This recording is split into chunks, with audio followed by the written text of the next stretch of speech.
السلام مسنون UTC قاسمی میں آپ تمام ناظرین کا خیر مقدم ہے۔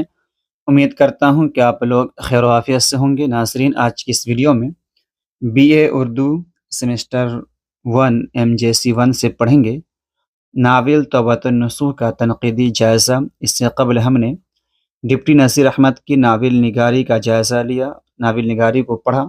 آج کی اس ویڈیو میں ہم لوگ توبۃ النصوح کا تنقیدی جائزہ پڑھیں گے۔ ناظرین، اگر آپ لوگ میرے چینل پر پہلی مرتبہ تشریف لا رہے ہیں تو اس چینل کو سبسکرائب کر دیں، بیل آئیکن کی نوٹیفیکیشن کو پریس کر دیں تاکہ ہر آنے والی ویڈیو آپ تک صحیح سلامت پہنچ سکے۔ آئیے آج کی اس ویڈیو کو شروع کریں۔ توبۃ النصوح کا تنقیدی جائزہ۔ آئیے ناظرین آگے دیکھیں۔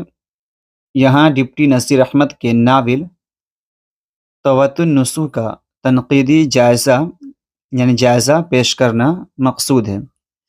یہ ناول اردو ناول نگاری کی تاریخ میں بہت اہم مقام رکھتا ہے۔ غالباً یہ ناول جو ہے توبۃ النصوح ڈپٹی نصیر احمد کا تیسرا ناول ہے۔ بعض محققین کا خیال ہے کہ توبۃ النصوح اردو کا پہلا مکمل فنی ناول ہے، یعنی فنی اعتبار سے یہ پہلا ناول ہے، کیونکہ اس میں ناول کے تمام بنیادی عناصر یعنی پلاٹ، کردار، مکالمے اور مقصد بخوبی موجود ہیں۔ اسی لیے اسے اردو کا پہلا حقیقی ناول کہا جا سکتا ہے۔ آئیے آگے دیکھیں۔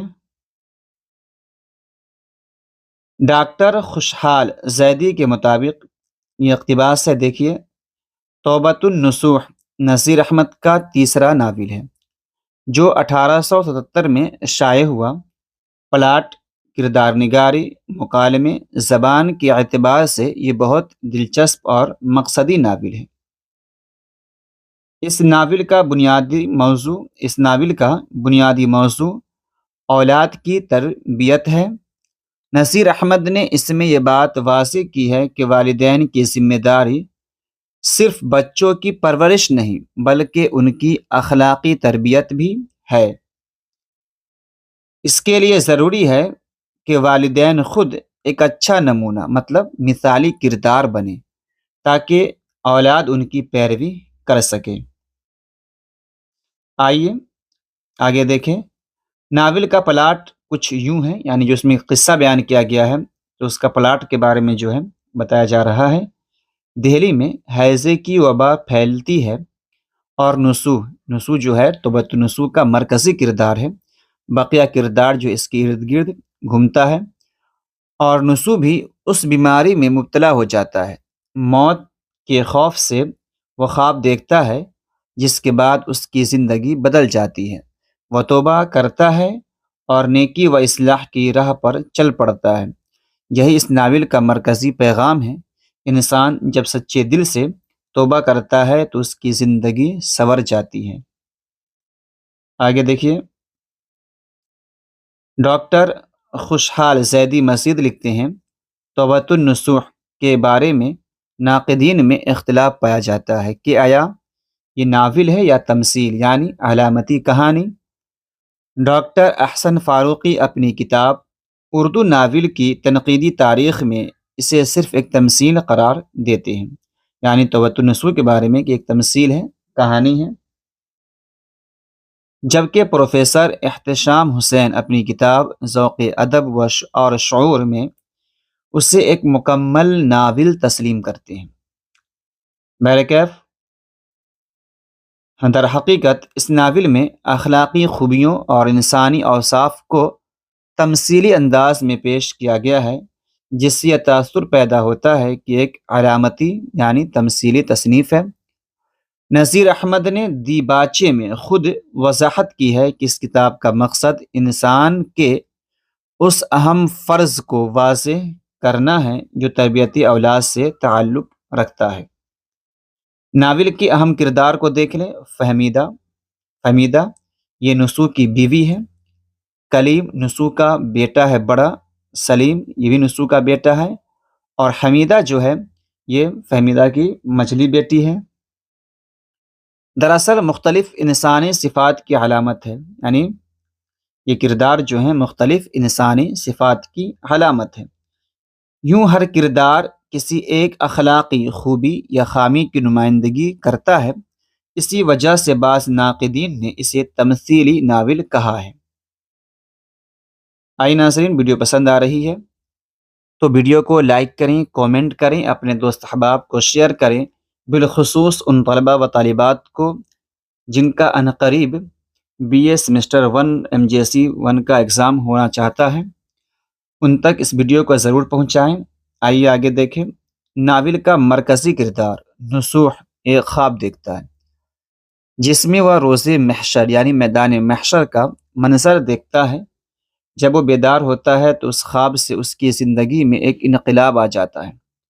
وہ اپنی اصلاح کے ساتھ اپنے پورے خاندان کی اصلاح کا ارادہ کرتا ہے۔ اس کی بیوی اور بچے اس کی بات مان لیتے ہیں، مگر ایک بیٹا کلیم اپنی بری عادتوں سے باز نہیں آتا۔ وہ گھر چھوڑ کر اپنے دوست مرزا ظاہر دار بیگ کے پاس چلا جاتا ہے۔ مرزا ظاہر دار بیگ کے پاس چلا جاتا ہے، لیکن وہاں فریب، دکھاوا اور منافقت کے سوا کچھ نہیں پاتا۔ آخر کار کلیم فوج میں بھرتی ہو جاتا ہے، زخمی ہو کر مر جاتا ہے لیکن توبہ نہیں کرتا۔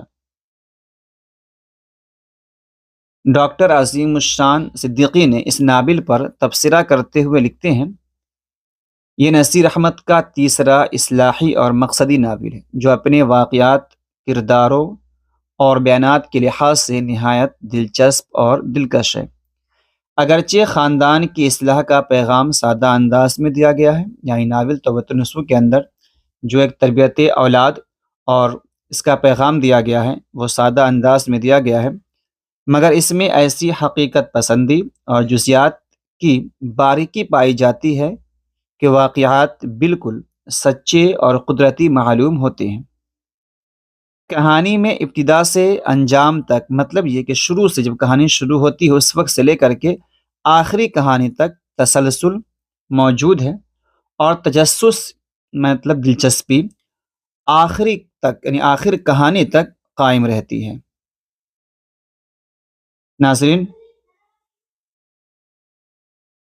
ناظرین ویڈیو کیسی لگ رہی ہے؟ ویڈیو پسند آ رہی ہے ویڈیو کو لائک کریں، کومنٹ کریں، اپنے دوست احباب تک پہنچائیں۔ آئیے آگے دیکھیں۔ توبۃ النصوح کی نمایاں خوبیوں میں سے ایک یہ ہے کہ قاری مطلب پڑھنے والا آخری تک کہانی کے انجام، خاص طور پر کلیم کے انجام کے بارے میں تجسس مطلب حیرت میں رہتا ہے۔ یہی تجسس کہانی میں دلچسپی پیدا کرتا ہے، اور یہی وجہ ہے کہ اگرچہ ناول کا موضوع کچھ خشک ہے، پھر بھی اسے پڑھنے والے بہت پسند کرتے ہیں۔ اس ناول میں پہلی مرتبہ نصیر احمد کے یہاں پلاٹ کے فنکارانہ شعور کا احساس ہوتا ہے۔ واقعات میں منطقی ربط، تسلسل، غیر ضروری باتوں سے پرہیز، طویل نصیحتوں کی کمی اور وحدت تاثر جیسی خصوصیات پائی جاتی ہیں جو ان کی ابتدائی ناولوں میں نظر نہیں آتی۔ البتہ اختتام کے قریب نصیر احمد نتائج کو واضح طور پر بیان کرنے لگتے ہیں جس سے ان کا اصلاحی رجحان نمایاں ہوتا ہے۔ کردار نگاری کے لحاظ سے بھی توبۃ النصوح میں پختگی نظر آتی ہے۔ اگرچہ نصیر احمد عام طور پر سادہ کردار پیش کرتے ہیں، لیکن اس ناول میں ان کی اصلاحی رجحان نے کرداروں میں تنوع مطلب قسم قسم کی مختلفیت اور گہرائی یعنی گہرے معنی یا تفصیل پیدا کر دی ہے۔ یہاں ہمیں سادہ مطلب عام، نیم مدور یعنی ادھورا یا جزئی طور پر مکمل، اور مکمل جاندار پورے طور پر زندہ محسوس ہونے والے کردار، تینوں طرح کے نمونے ملتے ہیں۔ آئیے ہم کچھ کردار ہیں اس پر نظر ڈالیں۔ نصوح جو کہ توبۃ النصوح کا مرکزی کردار ہے، اور اسی کے نام پر اس ناول کا نام ہے توبۃ النصوح، نصوح کی توبہ، وہ نصوح جس نے خود توبہ کی۔ تو نصوح جو ہے وہ کیسا کردار ہے؟ عقل، صبر اور ثابت قدمی کی علامت ہے۔ کلیم جو اس کا بڑا لڑکا ہے اپنی انفرادیت اور قوت عمل کی وجہ سے زندہ محسوس ہوتا ہے۔ یہ کردار جو ہے زندہ محسوس ہوتا ہے۔ نعیمہ کمزور ارادے، نادانی اور بد مزاجی کی تصویر ہے۔ مرزا ظاہر دار بیگ، یہ بہت مست کردار ہے ناظرین، فریب، دکھاوے اور دنیا داری کی علامت ہے۔ ناول کے مکالمے فطری، رواں اور برجستہ ہیں، جن میں روزمرہ دہلوی زبان، کیونکہ نصیر احمد دہلی کے رہنے والے تھے اور انہوں نے دہلی کی ٹکسالی ٹھیٹھ زبان کا جو استعمال کیا ہے اس کا سلیقہ جھلکتا ہے۔ پروفیسر عبدالقادر سروری کے مطابق آئیے اقتباس سے اسے دیکھ لیں۔ توبۃ النصوح تک پہنچتے پہنچتے نصیر احمد کا فن ارتقاء کی کئی منزلیں طے کر چکا تھا۔ انہی خوبیوں کی بنا پر اکثر ناقدین نے اسے نصیر احمد کا سب سے بہترین ناول قرار دیا ہے۔ زبان و بیان کے حوالے سے ڈاکٹر عظیم الشان صدیقی لکھتے ہیں، یہ اقتباس سے دیکھیں، نصیر احمد کی زبان ان کی شخصیت کا آئینہ ہے۔ صحیح بات ہے کہ جو نذیر احمد نے اپنے ناول میں جو زبان استعمال کیا، جو کردار لایا، جو کہانی پیش کی، وہ ان کی زندگی کی آئینہ ہے، ان کی زندگی کا عکس ہے۔ اردو ان کی مادری زبان تھی۔ انہوں نے دہلی میں تعلیم پائی، عربی کے بڑے عالم اور فارسی کے شوقین تھے، جبکہ انگریزی انہوں نے ضرورت کے تحت سیکھی۔ ایک ہی وقت میں وہ عالم، ادیب،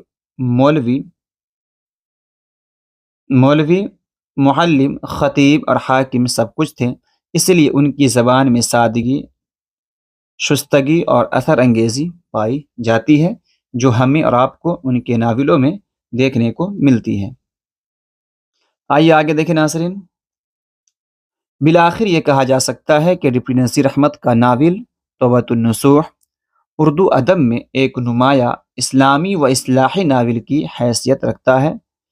اس میں نہ صرف اخلاقی و مذہبی اقدار کی تعلیم دی گئی ہے، بلکہ خاندانی نظام کی اصلاح، مطلب کہ ہمارے گھر کی اصلاح کیسے ہو، اولاد کی تربیت، سماجی بگاڑ کے اسباب پہ گہری روشنی ڈالی گئی ہے۔ نصیر احمد نے اپنے مقصد اصلاح میں فنی تقاضوں کو بڑی حد تک نبھایا ہے۔ یہی وجہ ہے کہ توبۃ النصوح کو ان کے بہترین اور پختہ ناولوں میں شمار کیا جاتا ہے۔ ناظرین، یہ رہی آج کی ویڈیو کیسی لگی؟ اگر ویڈیو پسند آئی ہو تو ویڈیو کو لائک کریں، کومنٹ کریں، اپنے دوست احباب کو شیئر کریں۔ اگر آپ چاہیں تو اس کا اسکرین شاٹ لے کر آپ اپنا ایک نوٹس تیار کر سکتے ہیں، جو کہ امتحان میں کافی مددگار ثابت ہوگی۔ ناظرین، ملتے ہیں اگلی ویڈیو میں۔